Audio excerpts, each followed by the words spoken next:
ومن أحسن قولا ممن دعا إلى الله وعمل صالحا وقال إنني من المسلمين। আসসালামু আলাইকুম রহমতুল্লাহি বারাকাতুহু। আমাদের একজন ভাই প্রশ্ন করেছেন, মহিলাদের বাইরে কাজে যাওয়া বিষয়ে অনেকেই অনেক ধরনের মতামত প্রকাশ করে থাকেন, তো উনি আমার মত জানতে চেয়েছেন।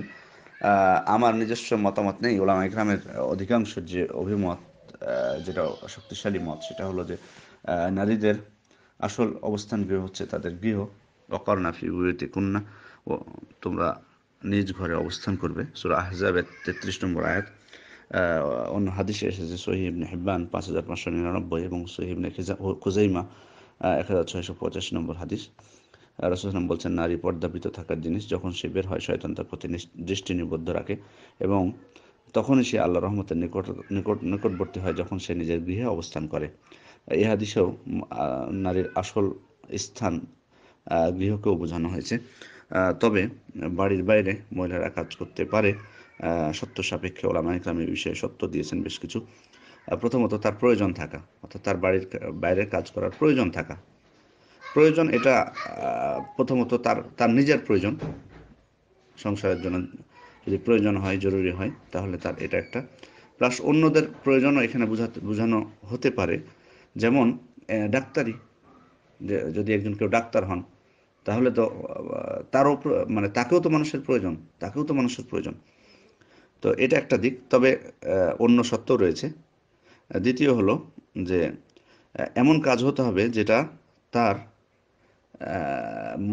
নারীদের সাথে মানানসই, নারীদের সাথে মানানসই, তার যে প্রকৃতি, তার যে শক্তি, তার যে সৃষ্টি, তার সৃষ্টির সাথে মানানসই এমন কাজ হতে হবে।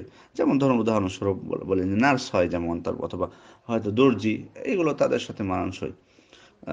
কিন্তু ওই যে অনেককে দেখা যায় না, অনেক জায়গায় মহিলারা কাজ করে যে এই যে দেখা যায় আমাদের আমাদের দেশেও দেখতে পাবেন, গ্রাম অঞ্চলে দেখা যায় যে অনেক মহিলারা দেখি মাটি তোলার কাজ করে। তাও তো এটা তো তার সাথে মানানসই কাজ না, এই কাজগুলো।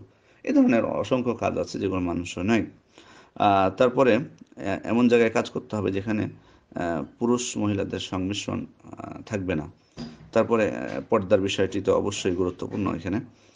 আর এমন কোনো কাজ করা যাবে না যাতে সে মাহরম ছাড়া সফরে বাধ্য হয়, মাহরম ছাড়া সফরে বাধ্য হয়, অথবা কোনো হারামের দিকে নিয়ে যায়, যেমন নির্জনতা কোনো পরপুরুষের সাথে। এ ধরনের কোনো কাজ করা যাবে না। যেমন অনেকে এনজিওতে যারা কাজ করে তাদেরকে মানে সে এনজিওর প্রসঙ্গ আমি নিয়ে আসছি না, যে এনজিও চাকরি করা যাবে কি যাবে না সেটার কথা, সেটা সে প্রসঙ্গে না, বরং আমি যেটা বলতে চাচ্ছি যে তাদের এ ধরনের অন্য কোনো চাকরিও যদি হয়, অন্য কোনো চাকরিও যদি হয় যেটা তাদের বাইরে যাওয়া লাগতে পারে, বাইরে সফর করা লাগতে পারে, তো তার মাহরাম তার সবসময় রেডি থাকবে না।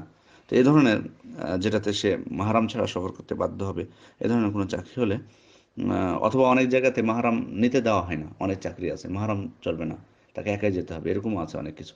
তো যাই হোক, মাহরাম ছাড়া যেতে হবে এমন সফর করা, এ ধরনের কোনো কাজ করা যাবে না।